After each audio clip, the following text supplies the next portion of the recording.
Hello and welcome back to the History of Video Gaming. My name is Ben, and joining with me this week and every week is my good friend Wes. How you doing, Wes? I'm doing pretty good. How are you doing, Ben? I'm doing great. You know, I'm feeling, it's almost Christmas, so Yeah. I'm feeling pretty good. Like, I'm ready to take the week off, so Yeah. I'm starting to get pumped. Definitely ready for a break. I feel that. How have you been doing, first of all, Wes? How's your week been? It's been good. I was just telling you it was finals week at the university where I work. So I work in a library, and even at especially at the library, I guess it's super busy. Tons of people studying, and nothing too crazy, but it's always just a little stressful because all the students are so stressed. But pretty good. Got through it, and looking forward to some just like lazy kind of project work over the winter break. Good. I mean, it's always good to get mix it up a little bit, you know? Yeah. By the next semester, I'm usually like, okay, I'm ready to be dealing with student workers and interacting with students again because I get a little bored. Right. Well, that sounds good. Well, Yeah.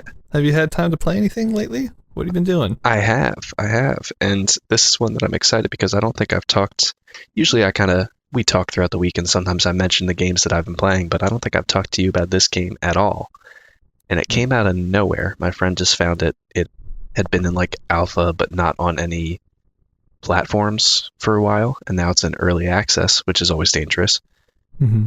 But it's called GTFO, which, Okay.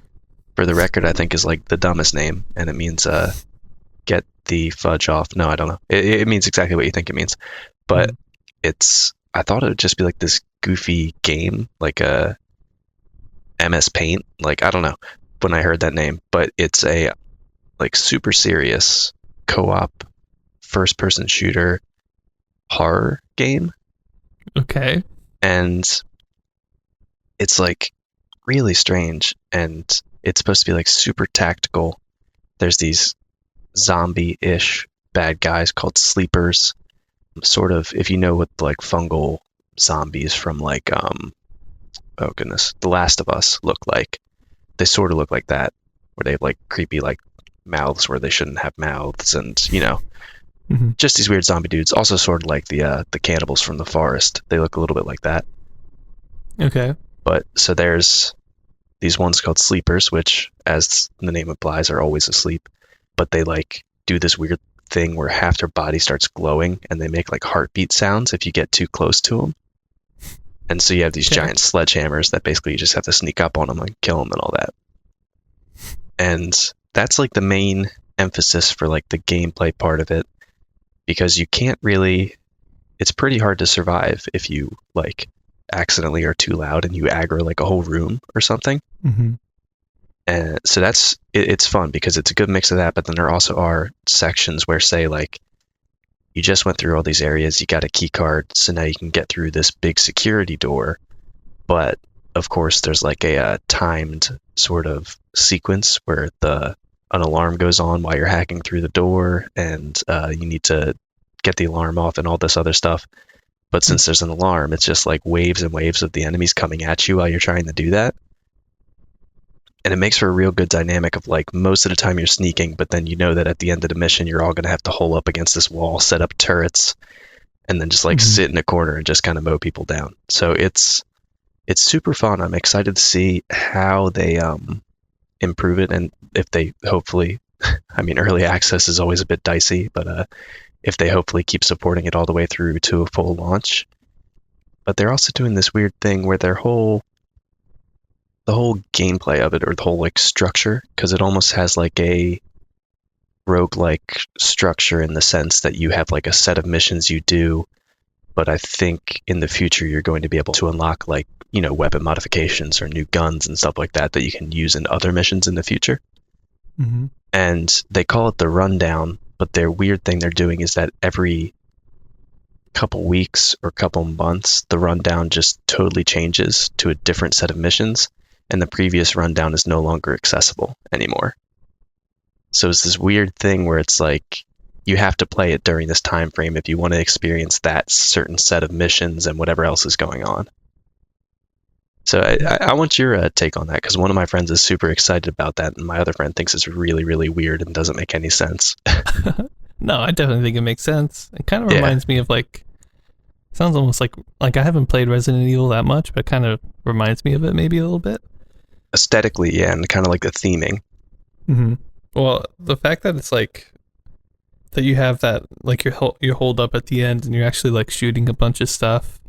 Like it doesn't sound just like a, don't let the enemy touch you or you die, kind of game, which is probably more down my alley. So I think it could be cool.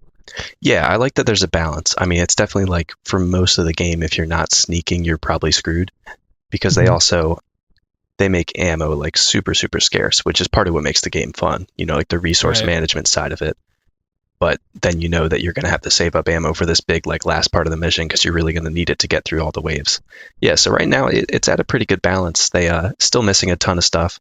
There's a lot of people angry about it right now because it's this multiplayer experience, and they released it without any online matchmaking. So people were real upset about that. It didn't affect me because me and two friends bought it at the same time. And also, they're really playing up the fact that they have a Discord server that you can just meet up with other people, and then you can do you can invite through Steam, so you can still use Steam's matchmaking to invite friends if you add friends and then make your own groups. So there's a way to do it, but it definitely is a little weird that when they're playing up this huge multiplayer experience, they're like, by the way, it's pretty hard to actually play multiplayer if you don't have friends who already play the game. Yeah. So I can get why people are angry about that, but other than that, I've been loving it so far, and I'm excited to see. It seems like they made a lot of sales off of releasing into early access, so hopefully they have a good bit of funding to go forward and kind of make some more improvements to it. Yeah, we'll see. Yeah, exactly. Yeah, I know you are rightly very tentative of early access games. I'm very easily swayed. My friend showed it to me, and I did tons of research in 1 hour, and I was like, okay, I know everything about this game, and I want it right now. Well, have you ever? I feel like I've played a couple early access games, and it actually has made me not want to play it when it's actually done and released, because I'm like, I already did my fill of that. Do you ever consider that when you're buying something? Yeah, well, I remember I touched on this a little bit when I was talking about Subnautica and how much I love that game. Mm-hmm. And part of the reason was that I just never followed it during early access. The suspense and not knowing what's around the next corner. If I'd been playing it for years and years while they were implementing stuff, I would have been reading the patch notes and be like, oh, here's this huge scary monster that they're going to put in this zone right here. And, it really would have taken away the experience. So yeah, I definitely know what you mean. I was actually just looking up one that we played in college, Overgrowth, the other day. Do you remember that one with the Kung Fu Bunnies?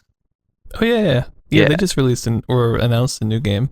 Yeah, exactly. And that's why I looked it up, because I had the thing where we played it a lot in early access. I got tired of it, and I was like, they're releasing a new game. Did they even finish Overgrowth? And apparently it was finished 3 or 4 years ago, but last time I played it, I was like, this isn't really... Well, they didn't... I feel like they, quote unquote finished it, but they just put a campaign in, and it's got no voice acting, and I was like, okay, well... I don't know how much I'm really going to be following this. Yeah. It's one of those things where they were had all these huge ideas, which would have been awesome, but of course would have taken with their team years and years to complete. So they were just well, let's just put it in a good state, put a bow on it, and say it's 1.0.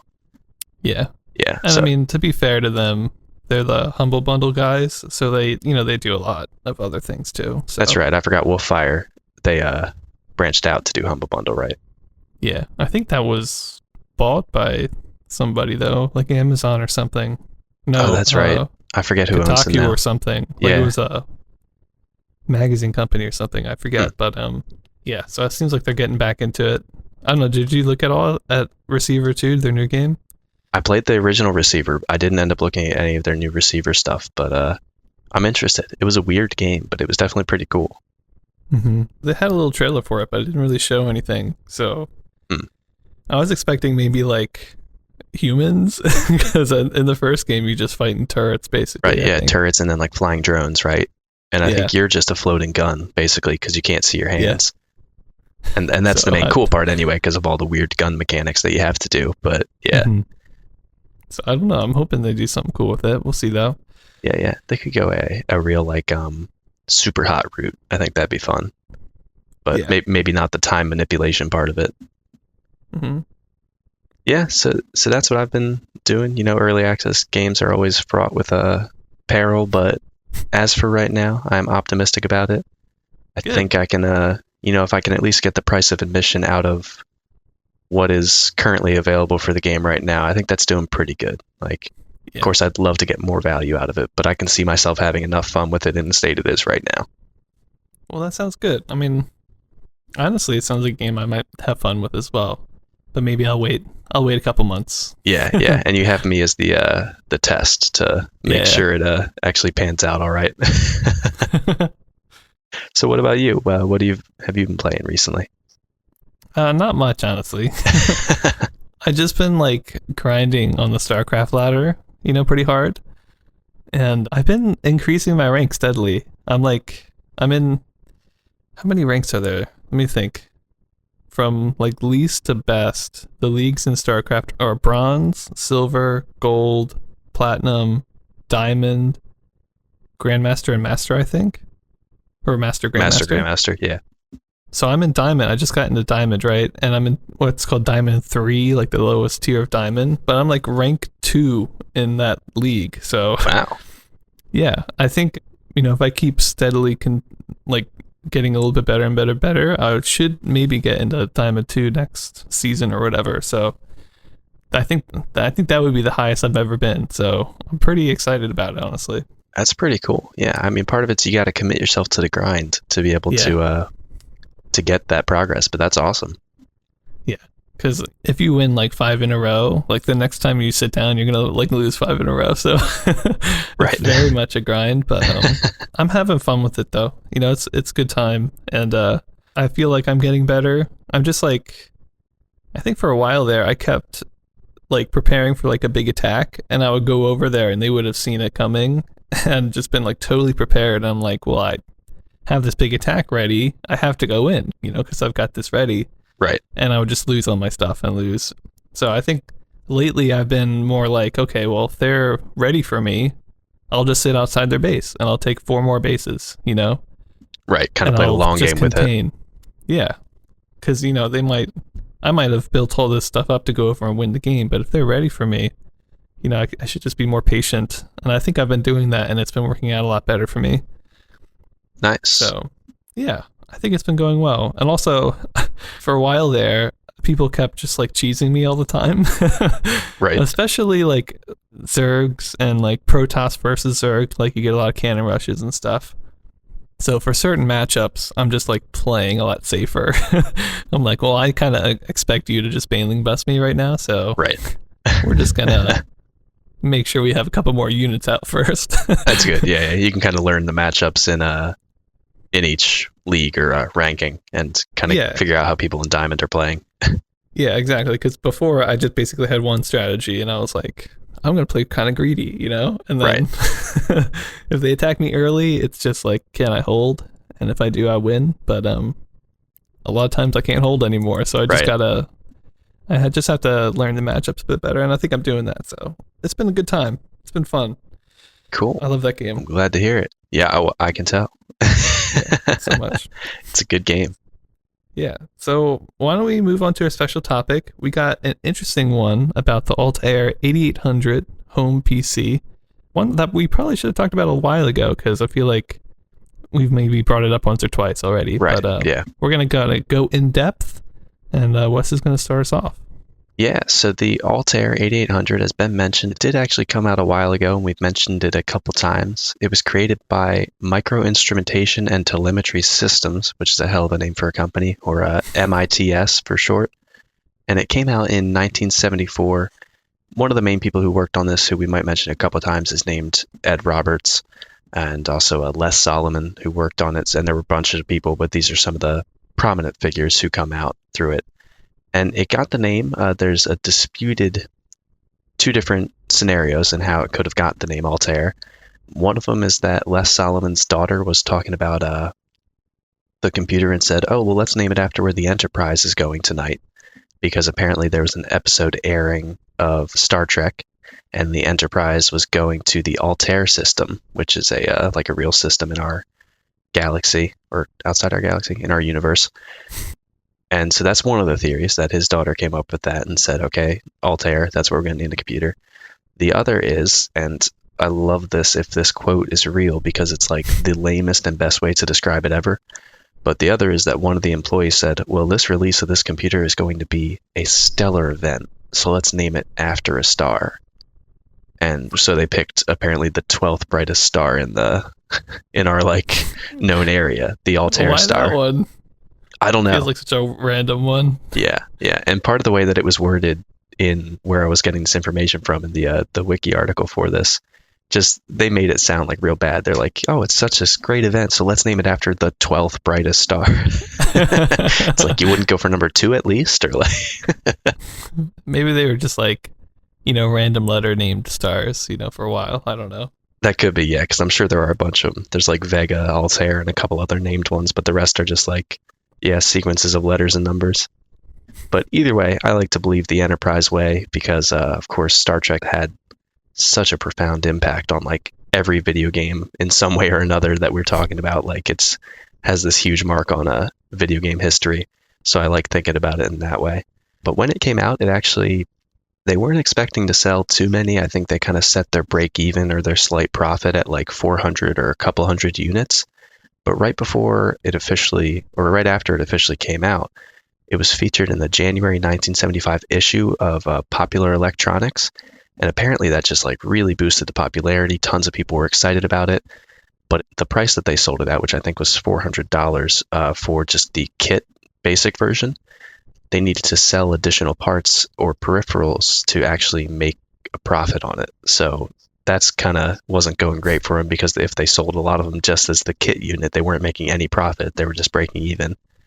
And also because of the really high demand, which they weren't expecting, they had very long delivery times. Like sometimes it would take them like a month or two to actually deliver the product that was ordered. So other competitors in like 76 and later down the line took advantage of this and said, all right, it's taken so long for us to get this product that we're looking for. We're just going to make our own. And some of the new competitors that would come out in this market, which the Altair kind of had the monopoly on very, very early on, would start to compete and kind of drive it out of the industry. But it was basically, when it was designed, a cheaper computer. They wanted it to be a cheaper, kind of basic, and it was designed based off of the Intel 8080 microprocessor, which we've talked about a lot before.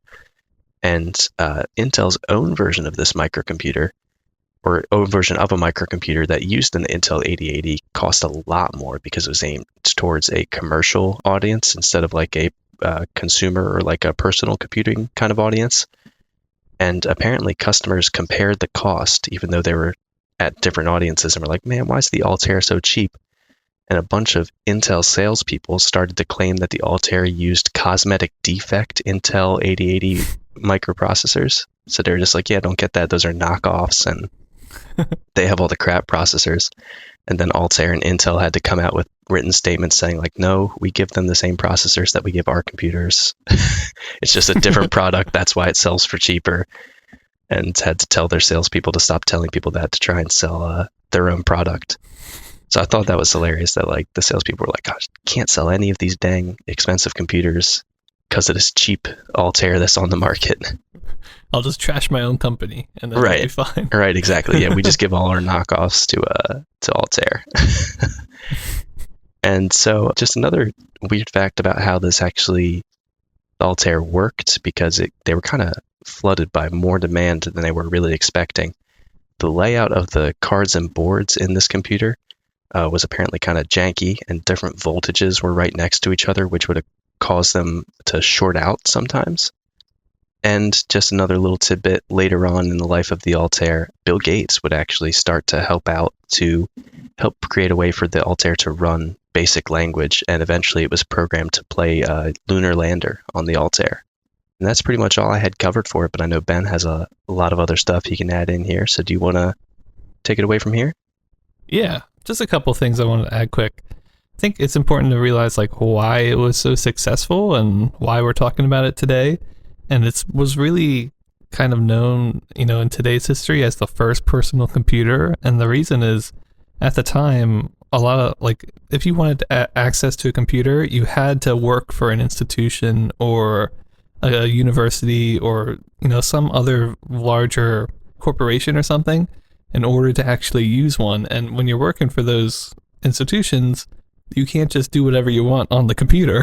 Right. It's theirs and they expect you to do work on it. So this one being a personal computer and marketed towards the user, like the homebrew, nerd guy at home. Right. Like once they got one, they could do whatever they wanted with it. If they wanted to open it up and, put a new processor in, they can just do that. They can, if they want to experiment with making video games all day, every day on it, like they can do that. So it really kind of changed the way computers were marketed towards people and allowed a bunch of amateurs access at technology that could then, they could make what would eventually become, Microsoft products, Apple products, etc. So it was like the first one that was really cheap enough that an average person could go for it, which is pretty cool. Also, regarding how it worked, because this is kind of weird to me, because when I first saw it, there's no keyboard on it and there's no terminal or display. It's just kind of like a box. Yeah, it's like a box with a bunch of switches on it. And so basically, you would input code via binary with the switches. I guess the switch would be like 0 or 1 on and off, right? Right. So you do a whole row of them because that's how many you needed to make like the number 2 or whatever. And then, you hit like next or whatever, and then you do like a plus sign, which is another like 8 switches. So it took forever.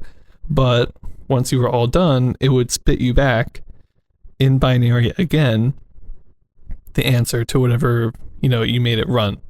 So a lot of times it was used for math at the beginning. So a lot of like addition, but it could also like do square roots and all this stuff. You could make games for it. There are some examples of early games that used the light switches above the like actual physical switches. They would kind of turn on and turn off, kind of like electromechanical machines do, and you could kind of make games with that. Because it's a computer at its core, it's not just like a big calculator. Like you can program logic into it via binary. I don't know how you do that, but you could run actual programs with this, which is pretty cool. And I think it did like store these programs in the machine, so you didn't have to program it in every time.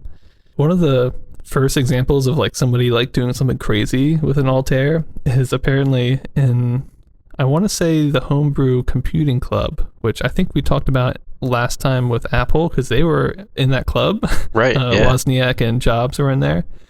But I think somebody took an Altair 8080 or 8800 and they somehow like attached like a transistor radio to it, and using like the electronic circuits in the machine, like how fast and slow they turned off and stuff, they made some sort of music come out using the radio. What? Using like weird. Electronic waves. Yeah, it's so like crazy. And apparently everybody like stood up and started applauding, which I think is really funny. But yeah, so they can do like kind of crazy stuff even though it was very simple for the time. So yeah, that's a little bit about how it worked.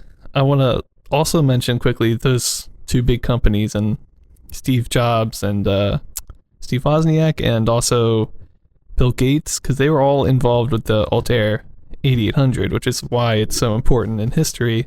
For the Apple side, they saw it and it gave, Wozniak enough information and help and inspiration to go and make Apple One, his Apple One computer. So like that was the beginning of it. Without the Altair 8800, I don't know if it would have happened. So that's obviously really important. Right. And then for Bill Gates, he and one of his buddies found it and they were like, we can make software for this. We can make it do other things. So they apparently went to the company that made Altair with a plan. They're like, okay, we're going to write up a code and we're going to make it so that you can attach this computer. I think they attached it to like a printer of some kind and it prints out, what you put in. Because at the beginning, obviously, it was just a box with nothing. And they were like, we can connect this to other things. So apparently, like on the plane, they were like still writing the code and checking it. And they got to the company to show it off, and it didn't work the first time, and they were like, "Oh my god, we like flew to Arizona for no reason." Right. But it worked the second time, and I guess maybe Altair 8,800 people like maybe bought the program off of them or whatever. But Bill Gates eventually moved to Arizona outside this company and worked kind of like a contractor building programs for them. So eventually this computer would be connected to keyboards and terminals and look a lot more like a home computer does today. And the reason is Bill Gates and his friends like made that happen, you know? Right. So it's the beginning of their careers, and I believe that the software that they were selling was called Microsoft, as in small computer software. So I believe that's where it all started from. So it's really cool to see. I think we'll probably talk more about Microsoft in a little bit, maybe when they first, make their own corporation or something like that, which I'm not sure when that is, but hopefully it's soon. And we'll talk more about it then. But yeah, the home PC that started it all, I think, is kind of what it comes down to. So really cool. Yeah, it's crazy. Sometimes when we're reviewing this kind of stuff, it seems like ancient history, but I mean, then you look back and it's like, okay, well, no, that's 76, and I mean, Bill Gates is still hanging out, so it's not that's not that long ago that Bill Gates was a young, like 20-year-old or however old he was, working on using the Altair and helping really just revolutionize the personal computing. Yeah, definitely. And so it's kind of weird because like I was watching some interviews and stuff, and he's like, I've got one right here, and I'm like, and it was like filmed like nice, like it was filmed like a couple years ago. I'm like, wow, that was not that long ago. I think without the Altair 8800, it could have been a couple years before somebody put all the pieces together that was like, hey, we've got this cheap chip, we can have this cheap computer, and we're going to sell it to this new market that no one's thinking about. Like they were the first to do it, so that's why it took off.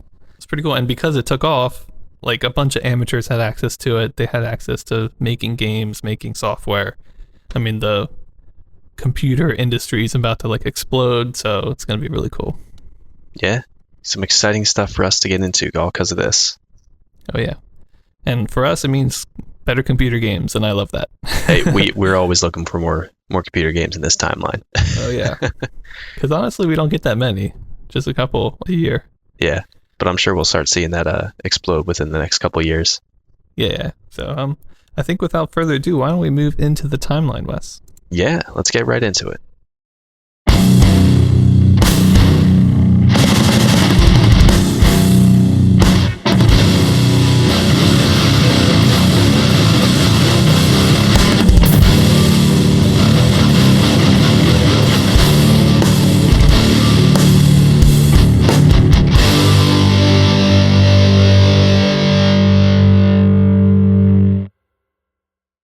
Hey everybody, welcome back, and we are about to get into our timeline for this episode. Just, brief musical break, but now we're ready. We're back. Time to talk some games. It hasn't been 4 weeks in real time. Nope. Or if it has, we wouldn't tell you. Yeah. So, let's start off. Our first one on the list today is actually one that I got to go through and watch some videos on and review in depth. So honorable mention still yet to come. And the first one that I took a look at is Speed Race Twin by Taito, which came out in April of 1976. And this one is a sequel to Speed Race, which, if you remember, is one that we had a lot of fun. Ben took a look at and he really liked, because it really gives you the feeling that you're going fast with something with the visuals and how it does those top-down view and scrolling graphics. So this, just to talk about the cabinet a little bit, it was a little bit of a shorter cabinet, had 2 wheels for the controllers, and still had the Speed Race, not really Speed Race style, like it's more like a bunch of the cabinets we've seen where the pedal for accelerating is like on the bottom of the cabinet, so you're standing while you're playing it. Mm-hmm. And on either side of the screen, it was interesting, instead of on-screen scoring, it had 2 little, I guess, LED displays on the sides of the screen for the timer for each player, which I believe is the same, just so each player had it for reference, and also the score for each player on there. And the cabinet art, unfortunately, was just kind of simple. Not really too much going on. Just a couple old school race cars on it. I do like that the Speed Race, the font for it kind of looks like it's a waving like finish line flag, like it's rippling in the wind or something. So they got that going for it. But other than that, just pretty simple cabinet. So getting into the gameplay itself, basically it's just 2-player Speed Race. There was a scrolling screen, and there's other cars coming down from the top of the screen that both of you have to dodge. There's oil slicks that if you turn while you're on them, you'll go flying to one side or the other. And there's obstacles. They don't call them tires, but I think they're tires in the middle of the road. I don't know. They just refer to them as obstacles. But I didn't get to see this in one of the videos, or at least I couldn't tell, but apparently your car bounces off to the side if you hit one of those obstacles. And then there's also guardrails on the side of the track that you're looking at, that if you hit them, you basically crash and have to respawn down at the bottom of the screen. And so basically there's a time limit, and you get more points for how far you travel and the speed that you traveled at. So basically the less time that you hit things and have to respawn and start at the bottom, the more points you get. Okay. And one interesting thing in this that is a little bit different than another 2-player one that we saw in Street Burners, as far as a 2-player racing game, is that the screen is always moving regardless of whether both players are moving. I think if both players happen to die at exactly the same time and respawn at the same time, the screen scrolling would slow down. But if one player is still racing ahead, the player on the other side still just respawns at the bottom. So in Street Burners, they kind of had the off side of the track had those like lines in it, so you could indicate speed when those lines were moving past really quickly. Right, but it was kind of weird because like one half of the road would be scrolling at a different speed than the other half. Right, yeah, and also in Street Burners, it didn't like actually divide the middle of the screen. You know, it was just one road, but the cacti or whatever on the right side of the screen are flying by, and the ones on the left just aren't moving. So yeah, it didn't make a lot of sense in Street Burners, and I think overall I kind of like this way of it better, even though basically your car just like shows up on a really fast moving track and you have to keep going. But it kind of makes sense. I feel like I've kind of seen that before almost. Now that you are describing it. Yeah, I think it makes. I mean, it looks different, but I think that's kind of how it is, even in like chase cam 3D like racing games. You know, like or I mean, in like the really new Need for Speed kind of stuff. You know, you spawn standing still and then everyone else is moving. But as far as like a scrolling graphics kind of thing, I think that does. I don't know if this is what kicks it off, but it seems like that's the more prevalent way of doing it instead of the two sides.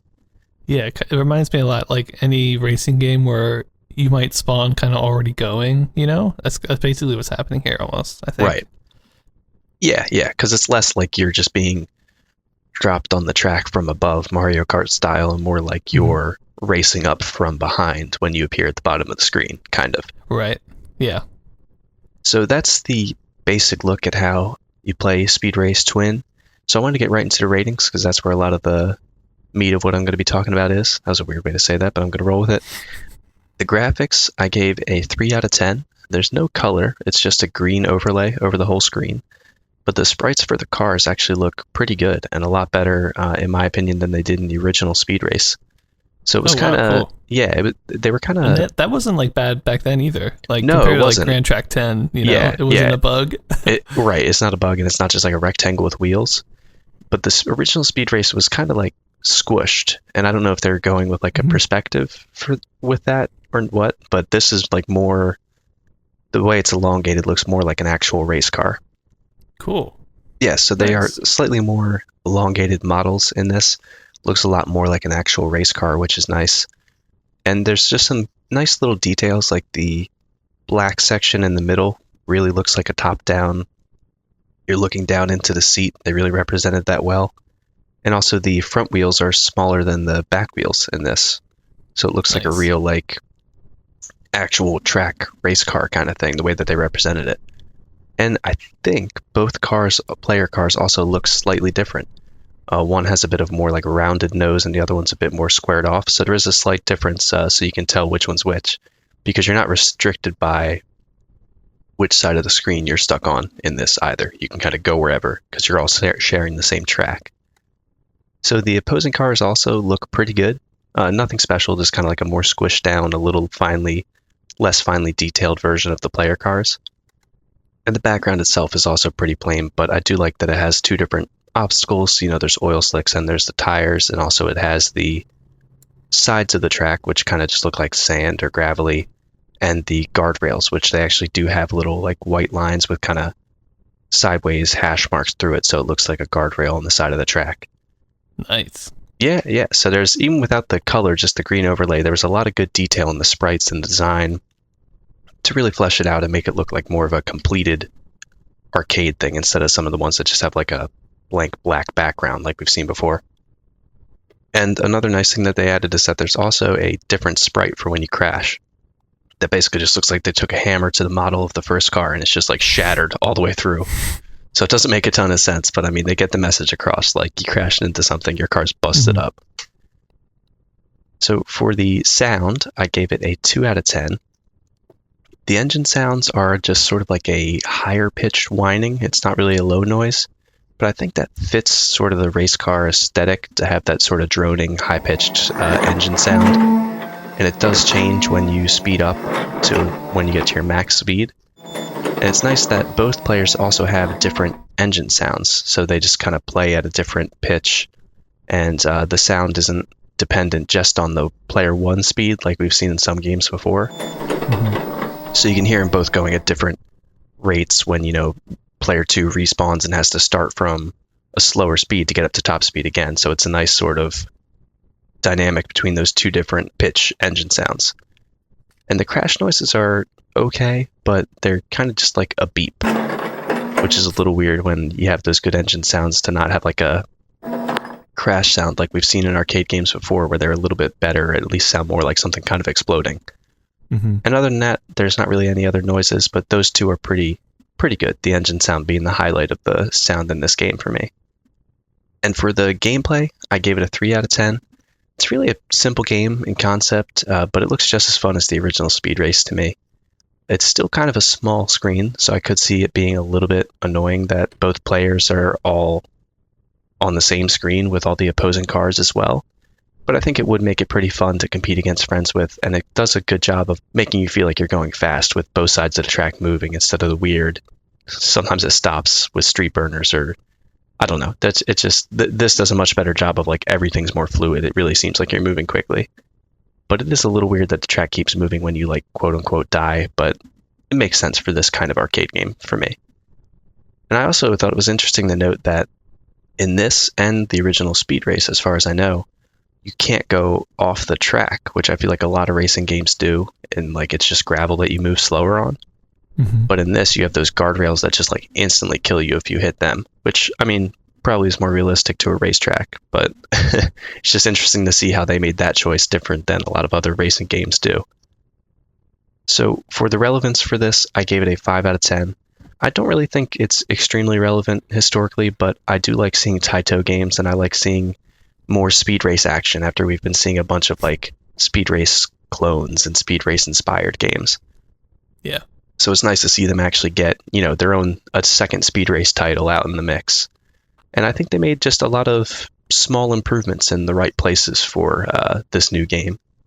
So overall, I gave it a 3 out of 10. I think it's a solid game. It keeps all the good parts of Speed Race and just makes it 2-player, which, as long as you're not really interrupting the experience for either of the players, it's win-win.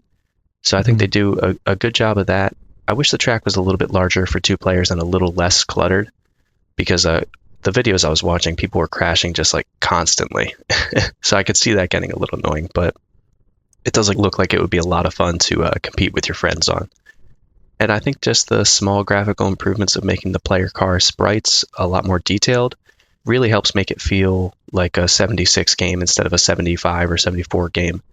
And it looks a lot cooler too, because they definitely look like race cars and not like the Pinewood Derby Cub Scout cars that we've seen in some of the previous arcade games. So yeah, that's basically what I had for Speed Race Twin. It's got a lot of good stuff going for it. It's pretty cool. It's just more of Speed Race, and I was happy to get a chance to play it since you took a look at the first Speed Race. Yeah, I'm glad that they improved graphics and stuff, because I feel like they kind of didn't need to do that. So Yeah, it's good that yeah. they're still updating it a bit. Right. They could have just thrown another car on there and been like, hey, this is Speed Race Twin, but it actually does look different, which is nice. Yeah, that is good. Nice. Does it sound like it lived up to your Speed Race expectations? I mean, I don't think anything is going to beat the first one, because that one was just so mind-boggling when it came out. Yeah. Nothing else even used scrolling graphics, and then they're like, this is how you actually are supposed to use them, Right. off the back. Here's a good racing arcade game, just like out of nowhere. Yeah, and until like we get split screen, I guess this is like the best version of 2-player, I would almost kind of think. As far as racing, yeah, because we've seen one of the other methods in Street Burners, and yeah, it's not great. Not as good. No. Can make you a little sick. Yeah. So, yeah, it's cool. I'm glad you enjoyed it. Yeah, absolutely. Why don't we move on, though? We've got a lot to cover today. Partly, I should mention this right off the back, but I was going to review 2 games today, but one of them, I ended up changing its place on the timeline, so I'm just reviewing a single one, and we'll do the other one on a different episode for reasons I can talk about at that time. But yeah, so we're going to do some extra honorable mentions later in the episode, and I'm just doing one review at the beginning. But that's not right now. Right now we're doing an honorable mention called Video 5 by United Games, which also came out in April of '76. This was a licensed version of Take 5, which was by Fun Games. They also released Video 5+2, which was a clone of Take 7 by Fun Games. Right. Video 5+2 came out in November of this year, but I just put them together because these are basically just Pong games, a collection of Pong games, and we've already seen Take 5 and Take 7. So there's one note, though, I wanted to add real quickly. When we talked about Take 7, which was at the very end of 1975, I mentioned that there's a clean sweep variant where I wasn't sure if when you like go through the bricks or whatever, if it bounced back or if it just kept going like a clean sweep kind of usually does. Right. And I got a second source. I found one in my 76 research that said it did bounce back. So Take 7 is actually the first Breakout style game before Breakout. So and it's kind of funny that this clone is coming out the same episode of Breakout. Right, yeah.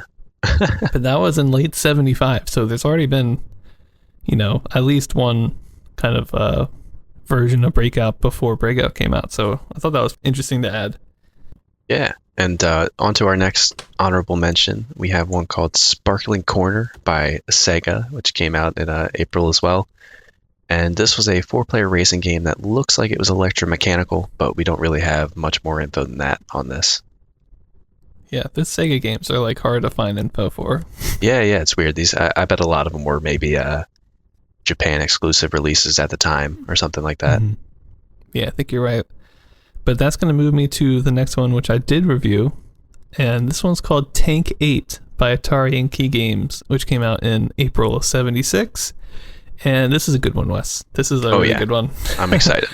Yeah, it kind of reminds me a lot of Indy 800, which was the 8-player Grand Track 10 racing kind of game. Except this is an 8-player tank style game. And anything that has like 8 players and requires 8 people to look at one screen, it's like, first of all, I'll be there physically and then be playing. Like, it's going to be a good time if you have a big party. Like, it's just going to be good. Yeah. There's a couple like interesting things about this that go above and beyond just having 8 tanks on a screen. What do I want to start with? I don't know. I'll start by trying to give a brief overview of how it plays, what it looks like. So you've got a TV monitor that's kind of in a cocktail table sort of setting. So people are looking down at it. So you can have 2 people on each side of the cocktail table. So hopefully everybody can see okay, which is nice. And so each player I think has one joystick to move and like a fire button. And what's cool about this game is there's 8 tanks on the screen. How do you know which one's yours? What the answer is they brought a microprocessor into this game, and they're using real true color to implicate whose tank is who. So each person is a different color tank, and each person also has their own score screen, or how many points they have, and that is in the color of their tank that they're using, which is really good because if like the red tank kills you and you're like, oh, what score does the red tank have? Like, if there's a red score like on the screen. So, and the red tank could be somewhere far away from it, but I can see who is playing that like just really quickly, which is awesome. So we've got color graphics for the tanks and the scores for each player. The actual screen is black and white, but it's a fairly complicated sort of maze style sort of screen. So there's lots of debris and walls that you can hide behind and find cover behind. Although the walls are destructible, which I can't remember if Tank 2 they were destructible or not, but I think they were. But these ones are all very destructible, which is cool. Again, you've got unlimited ammo. I think you can only shoot once, and then once that bullet like disappears, you can shoot again. But right. Still, you've got 8 tanks shooting, so it's not like there's not a lot of shots on the screen at one time. So that's pretty cool. Let's get into the ratings, because I think this is where things are going to make a little bit more sense for why I gave it the way I did. First, I want to start with sound first, because this is like an actual sound innovation that I've been like waiting for, because I feel like we haven't had very many sound innovations. It's been like, this is like the same as before, Right, yeah. But we have a little jingle at the beginning. We've got a charge sort of thing, and that reminds me a lot of Steeplechase. They had that as well, that little horn sounding thing. But then also they've got one at the end of the game. It's like a different, I don't know, it's some sort of classical song or something, but it plays at the very end to tell all the players, hey, the game's about to end soon. And then when the song ends, that's the end of the game. Oh, so nice. There's no timer. Yeah, there's no timer on the screen counting down. You're using these music cues to know when the start happens, when the end happens, which is awesome.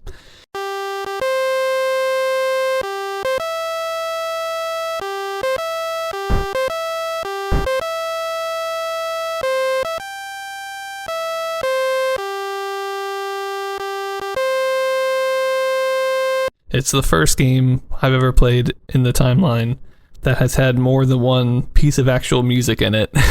Right. So I'm like super excited about that. So yeah, they sound nice. I mean, it's just like a single instrument, so there's no harmony or anything, and it is kind of MIDI-fied, but yeah, I'll take what I can get, okay? Right. I mean, we're in 76, actual that's music, good. Yeah. There's notes there happening. And then on top of that, the tanks made their own noise. I'm not sure if it just followed one tank or if every tank made a noise. I'm pretty sure every tank had a shooting noise, so that you could have like a lot of bam, bam, bam, bam, bam happening. But yeah, so every tank, they had a shooting noise, they had an engine noise, they had, I think, a crash noise. None of them sounded all that good, but they like everything that needed to be there was there. And to have the music on top of that, like actual music, even though they were just kind of two little jingles, like I'm pretty happy about that. So that's a lot for a game to do at this time with audio, really. I know. And keep in mind, this game already has 8 tanks on the screen with 8 different scores and 8 different colors. Like right. It's rendering all that, and it's like that must have been a complex system.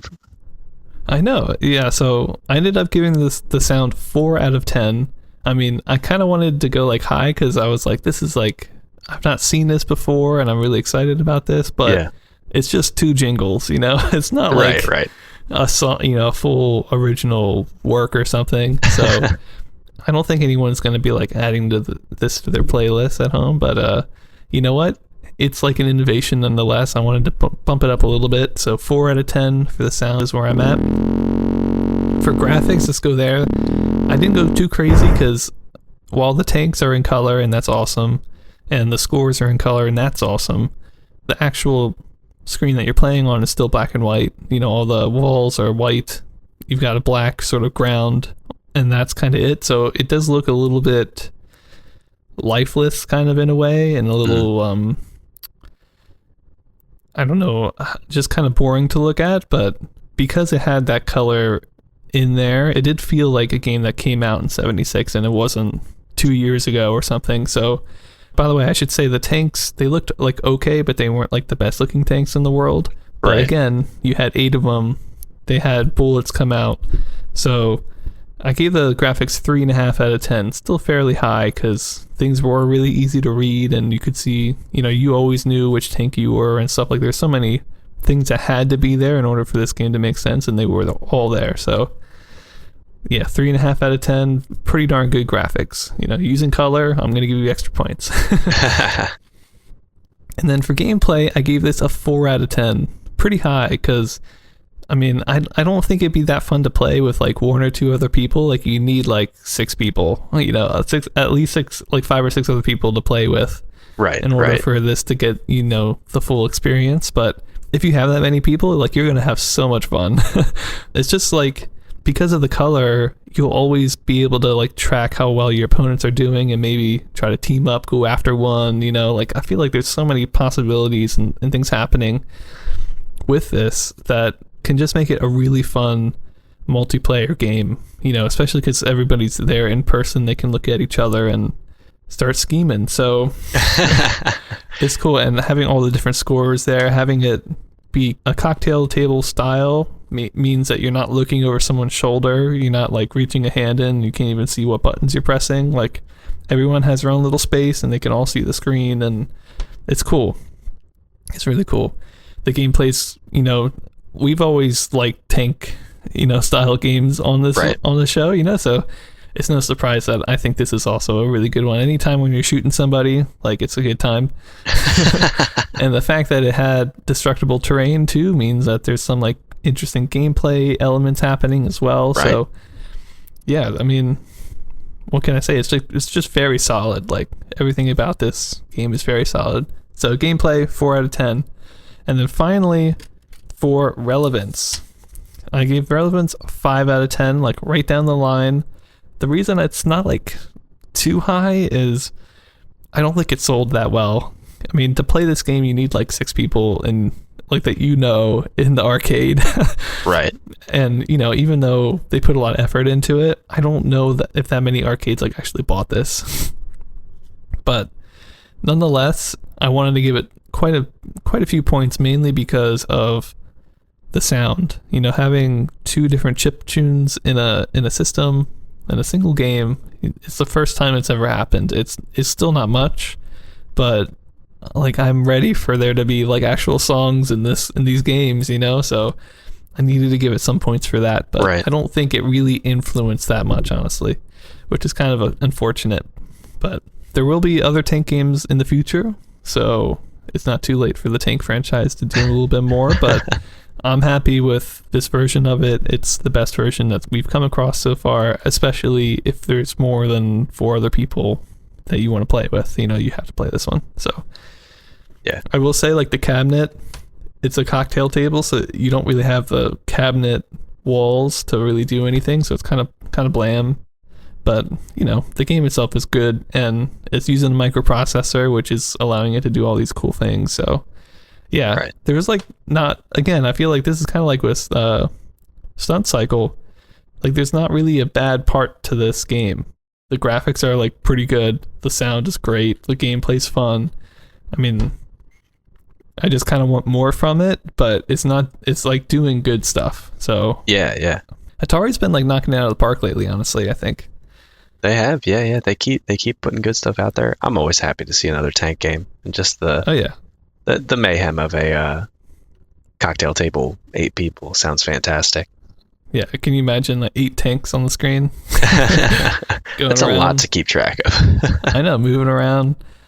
Walls are just being destroyed around you. Oh, I forgot to say, actually, when you die, just like in like Destruction Derby or something, like you get like a little pile of like dead tank that's now a part of the destructible terrain. Oh, so, interesting. Yeah, and then you respawn in a new one, but you just shoot it once and it goes away. So it's not like a big deal. It's not like permanent. You can't move there again, but it is kind of cool that it had that too. Like, it didn't need it, but it had it, right? Which is cool. Although it wasn't part of the gameplay, this Tank 8 game actually became really famous for its attract mode, which is, just to remind people, it's like what plays before people put in money. So it's kind of like the the mode just to get you interested in the game, but Right. it would like have some logic in it that would, I guess maybe they built 8 different games in, and then it would select one at random to play. So it was nothing, kind of start, and then the game would start in a track mode. You'd have 8 AIs going at it. It was kind of predetermined which one would win, but an observer would know, which one was chosen. Right. So it actually became famous for like a gambling sort of placing bets thing. You would take bets on like, oh, I think Blue Tank's gonna win this one, even though it's completely random. Right. But it actually became famous for that. Even in like Atari's own headquarters, people were betting on this That's this hilarious. track mode. Yeah. So it wasn't like in the game. Like you couldn't play 1 player versus 7 AI. Like that would be awesome. But there wasn't a track mode outside the gameplay, which like moved 8 tanks on the screen and kept score for all of them. I mean, it's crazy. So yeah, it's a pretty crazy game. I didn't put anything in my scores about that, but I thought it was pretty cool to add. Yeah, that is really neat. That is Tank 8, and it sounds like a real fun one to take a look at. So let's take a look at something else pretty interesting, and by that I'm being sarcastic again. Sorry, games. Next up, we have just a brief honorable mention for a home console, a build-it-yourself home console, which was called Handy Pong by Interfab. And this could be bought pre-assembled, or you could assemble it, and it played Pong and handball and had sound and on-screen scoring. But other than that, we don't really have too much info on it. I mean, it's kind of interesting that you can make a console that has sound and on-screen scoring while there's like companies that are doing it and they still can't figure it out. yeah, that's true. So I shouldn't downplay it that much, but this is interesting for sort of like a hobbyist role, I guess, where you can, if you want to, put it together. I mean, it just played Pong and handball though, so. Well, that's true. Yeah. I don't know. So I can be kind of harsh. Yeah. But next up, we have a really exciting one, the namesake of this episode, and also we alluded to it a little earlier, Breakout by Atari. Oh yeah. Oh yeah. So this one came out in April 13th of 1976. We saw some sources saying it might have been May instead, but we're pretty sure it's April. So yeah. Either way, I mean, within a month, it was April 13th of 76. And this one, it was designed by some big names, Nolan Bushnell, Steve Wozniak, apparently, and Steve Bristow. Bushnell, basically, the idea for this is, as far as this is concerned, doesn't sound like it really took many hints from Take 7. Yeah, I'm not surprised there. Right. But Bushnell basically wanted to make Pong into a single-player game, and asked Wozniak for help making the game use less chips, because apparently a lot of the Atari games at the time were using 150 to 170 chips.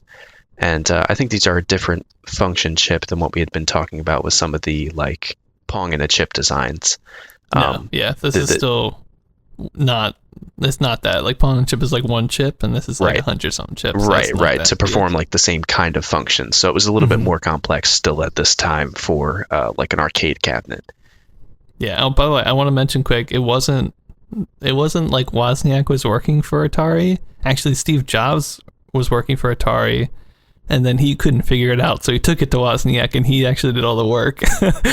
And then, and apparently Jobs got the credit. And scammed Wozniak out of some money, apparently, too. Yeah. Yeah, I think at this point, Steve Wozniak was actually working for HP, Hewlett-Packard. Oh, really? When he was doing it. I know, yeah, it's just like, I'm sure there's tons of other people who were doing stuff at this time, but it's just like all these names who were working at like every company. I'm like, how did this even happen? How do you know each other? But basically, Wozniak's final design, because he had done a couple designs that Bushnell had seen before, where he was able to do the same sort of things with a lot less chips that other people were doing with tons. So Wozniak did his final design, and it used 44 chips instead of the average like 150 to 170 that were being used in other games. But his version apparently was too complicated to reproduce. I think Wozniak said, maybe complimenting himself a little bit, that the engineers at Atari just didn't understand it, so they couldn't do it. So they created a design that used 100 chips instead, and that's the one that was actually produced and made. But apparently when Wozniak was designing this, he wasn't really given like any images or anything to go off of how to design the game. He was just sort of like, this is what this game is. Mm-hmm. And so they described it to him, he made the game, and the version that Atari actually then ended up producing, Wozniak says there weren't any differences, and it was the same version of the game that he made. They just used more chips to make it, basically. So that's where it comes in that Wozniak was really made this game, because even if they didn't use the design that he used, they basically copied and made a version that they could mass produce of his game.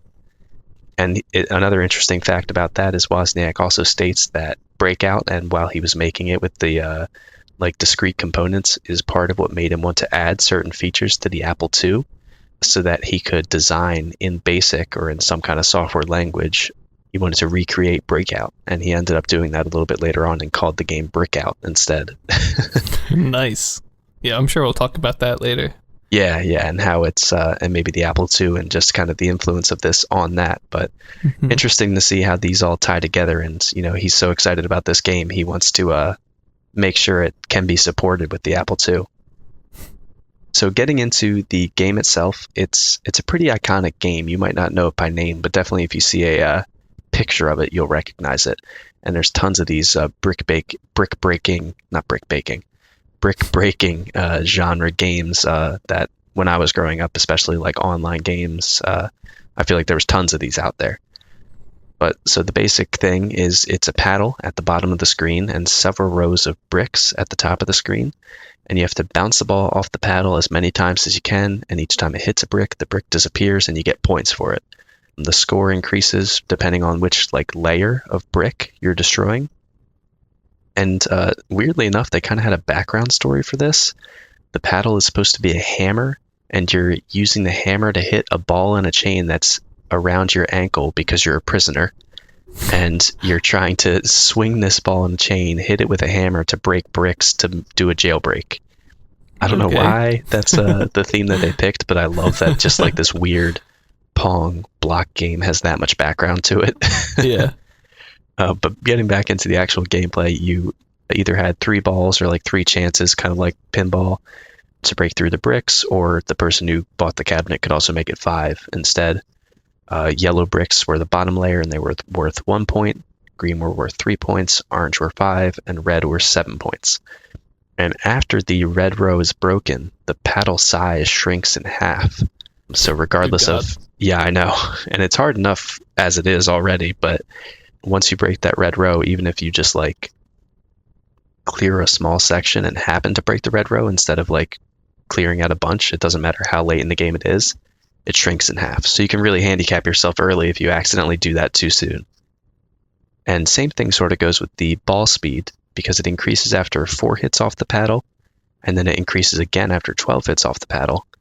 But it automatically also goes to the fastest speed after you hit either an orange or a red block. I had a couple times where I was playing an emulator version of this where I was on the slowest speed. I hadn't hit it 4 times yet, but I somehow managed to accidentally hit an orange block really early on. And just on the way down, it instantly goes to the fastest speed and just like rockets straight off the bottom of the screen. So that was it seems like you want to kind of incrementally get that speed up if you can, because that was jarring and I could never catch it after doing that. It's interesting. It also had a 2-player mode right when it was released, but that wasn't 2 paddles on the screen. It was basically just each player had their own screen that alternated how many, you were playing your own game, but comparing it to a person turn by turn. And for the cocktail table version of this, for the 2-player mode, they did something really cool where each of the 2 players were on opposite sides of the cocktail table.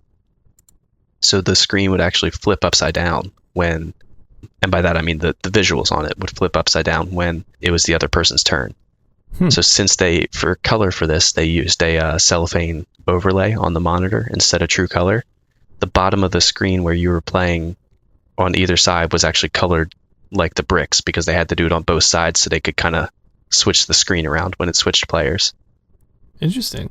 Yeah, it was a neat way for them to do it, and I like that idea of just like have the colors on both sides, and then it's cool because they could probably basically put the bricks anywhere on the screen and they showed that they could do it on both the top and the bottom by doing it that way.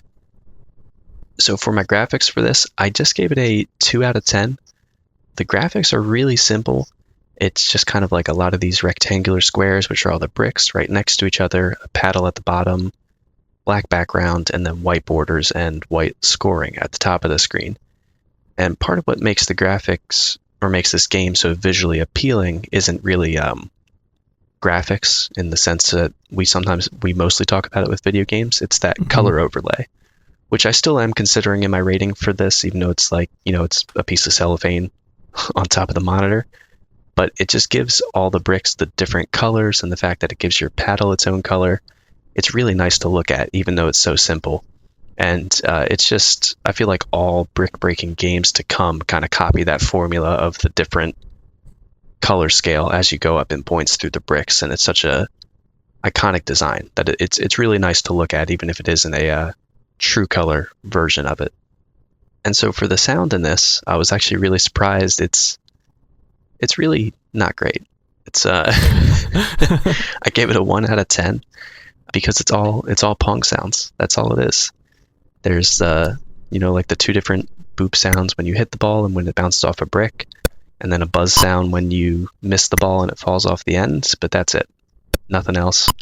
The one nice thing it does have going for it is that if you hit the ball up, get it stuck in kind of like a section where you have a line of bricks cleared, so it bounces off like 3 bricks at once.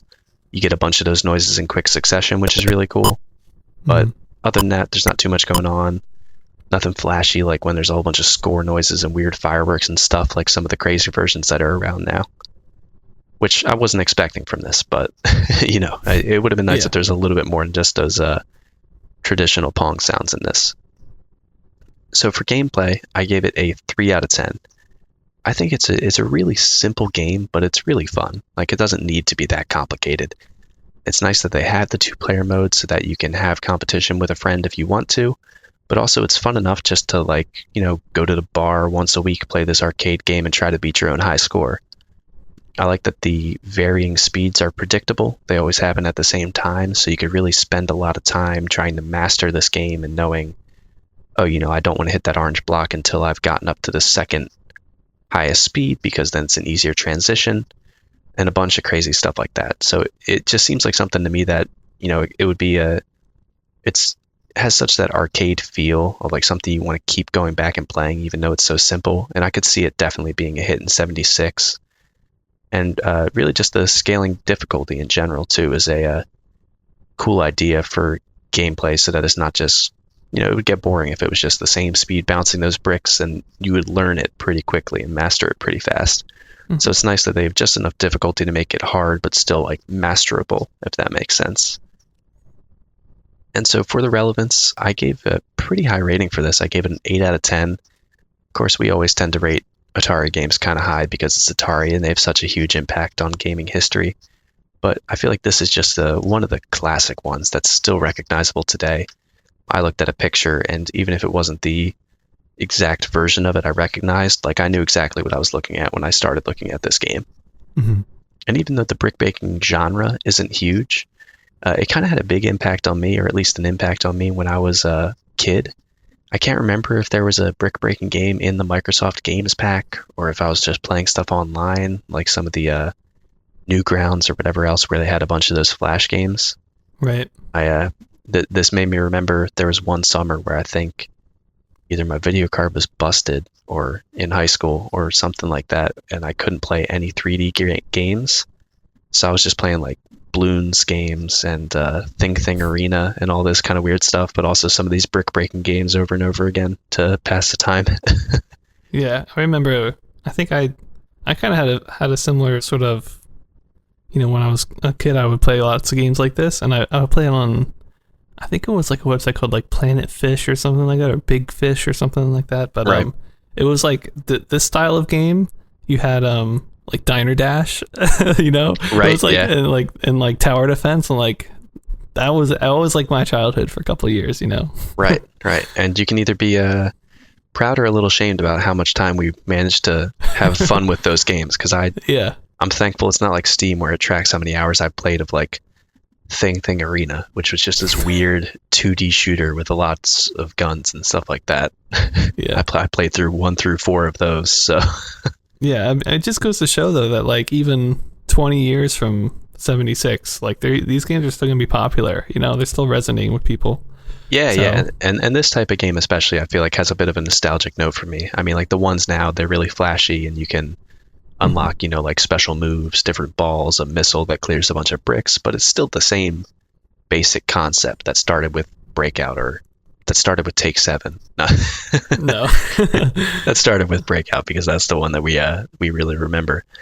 Yeah, nobody remembers Take 7 because the company was called Fun Games. And Fun Games, right? yeah, they might as well just be not even try to be in history books, you know? This game, Fun Games. Right, yeah, they weren't named after a move or a certain position in the game Go like Atari was. But yeah, so that's my basic. I think it does carry a lot of relevance with it. So I think 8 out of 10 is a fair rating for it because it's definitely something that's so recognizable. And so overall, I gave it a 3 out of 10. It's a simple game, but it captures like a lot of what's fun in an arcade game to me. And I feel like it's just hard enough that it has lots of replayability. You can compete with friends if you want, and it's really got that addictive, like one more play kind of feeling to it. And even just the simple addition of a color overlay just made this, you know, if this was black and white for whatever reason, I don't think it would have been nearly as interesting as just those tiny color overlay making the bricks different colors. And yes, that's basically my look at Breakout. What do you think of it, Ben? I like it. Good enough. That's Yeah, I don't know. I feel like it's still like, it feels like a 75 game almost. Like I don't want to be like mean about it. No, I think you're absolutely right. I mean, like the fact that I like this kind of game, or at least you know, I have nostalgia for this kind of game because when I actually played it, I was getting pissed off.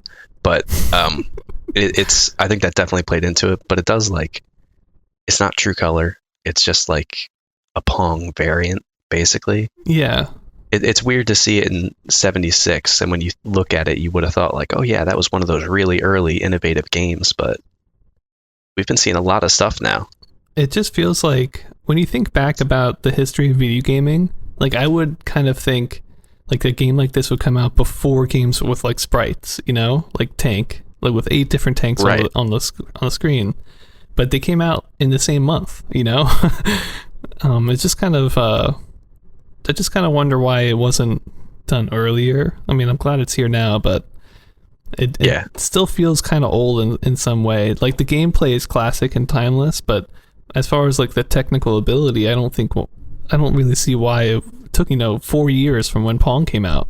Right? That's a long time. They could have done this like a year after Pong, even. You know, like other than the fact that it was hard to render, or render is probably not the right word, but hard to display that many bricks on screen at once. I don't know. There's not much that really should have been holding them back from making this kind of game. Yeah, it's just kind of weird, especially I forget when Clean Sweep came out. I want to say that was like 73 or something. I think Maybe it was 74. Yeah.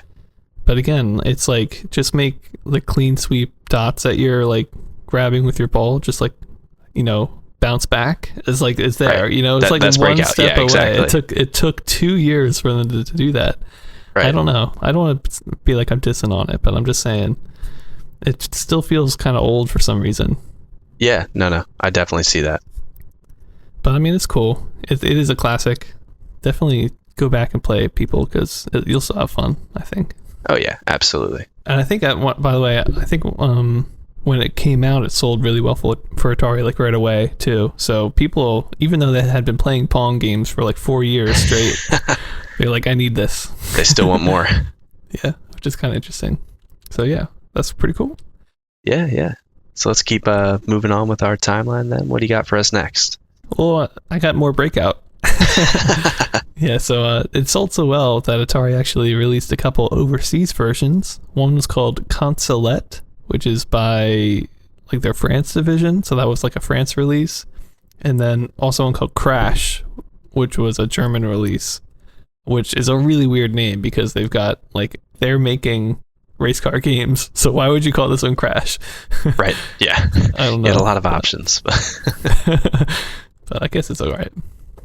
And so next up, we have Biplane 4 by Fun Games, which was released either in April or May of '76. And this was just a 4-player version of Biplane, which was kind of Atari's jet fighter. It looks like it had true color, but there's no video or emulation for this one. I wonder if Fun Games got like really mad at Atari when that happened. They're like, this sold so well and nobody bought ours. Right, yeah. I know. It's because of the name, right? Yeah, that's what I'm going with. And next up, we have Breakaway, which was by Ventureline Incorporated and Atari. And this was a clone of Breakout sold in kit form, just the electronics, and it was meant to be used on like older hardware, so arcades didn't have to rebuy everything. They could kind of use this on a pre-existing system. Yeah, which is nice.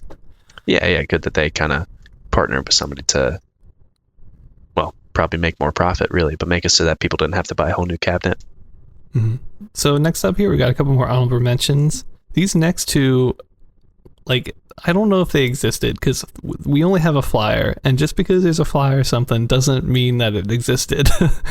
But these are called the 6-Pack and the 6-Pack 2 by Ventureline Incorporated, which, you know, they just did Breakaway, which Wes talked about, which was a clone of Breakout. So, like, Ventureline did exist, and they obviously made some kits that were okay, but these ones were other kit conversions for your older game cabinets that included different types of Pong games. Some of the more interesting Pong variants that they included had some where the paddles were like closer to the center line, and they also had some in the second pack that included like clean sweep type variants. So if you own just like a Pong console from '72, maybe you could pick one of these up and have it play clean sweep or something a little bit different, and you didn't need to go and buy a new arcade cabinet, which at this time still cost quite a bit of money. So yeah, I'm not sure they existed though, so take it with a grain of salt. And by the way, both of those were on the same flyer, so it makes it extra sketch. Moving on though, we've got another flying one called Wings from Electric Games, and this is a jet fighter type game with a 2-player mode and a versus AI mode, which is kind of nice. It was more of the side view, so it was kind of more like a clone of Ace than maybe Jet Fighter, but right. You know, it's another one of these plane games, which, by the way, this one, you talking about Biplane 4, like, I feel like everyone's coming out with these plane games. I don't know. Yeah, it seems kind of far removed from when we covered them before, but I guess it is only a couple months after. Yeah, so it's kind of interesting. And so next up, we have another honorable mention, 6-Pack, but not the 6-Pack, which is a little bit confusing. Yeah. This one is by American Video Games, which is also confusing. And it played tennis, soccer, which was 6 paddles per player, horizontal across both halves, and catch, which was 3 paddles per player and horizontal on your half. So sort of like a smaller version of the soccer that they were doing, I guess.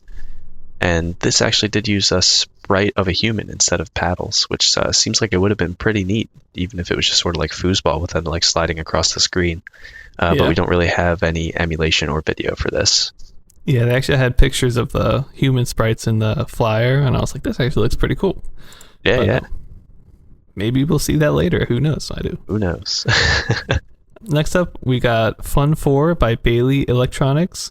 I feel like we've seen them a couple times, but this one played tennis, soccer, hockey, and Targets, which Targets is like a knockout sort of type game, which was by Digital Games back in the day. So, I don't know. It wasn't really that interesting. It's like your black and white Pong type games. So, whatever. Right. Yeah, and a lot of those that we're seeing now, too, just like, you've heard of Pong clones, but have you heard of 10 Pong clones in the same arcade system? Yeah, exactly. So next up, we have something a little bit different, looking at the People's Computer Company May and June issue. And this included games like Pounce, which is Mac Oglesby. We've seen him do a couple different things. Mm-hmm. And this was a game where you just had to judge the distance between 2 moving objects in order to catch a mouse. You know I love those math games, Wes. Oh, those math games. Luckily, there was just one game in that issue, so we're not going to go into it. Yeah.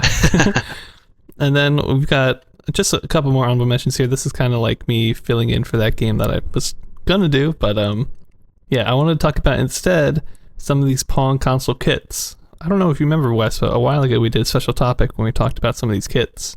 Yes, But yeah. I wanted to look through again the list for ones that came out in '76 and see if there was anything interesting.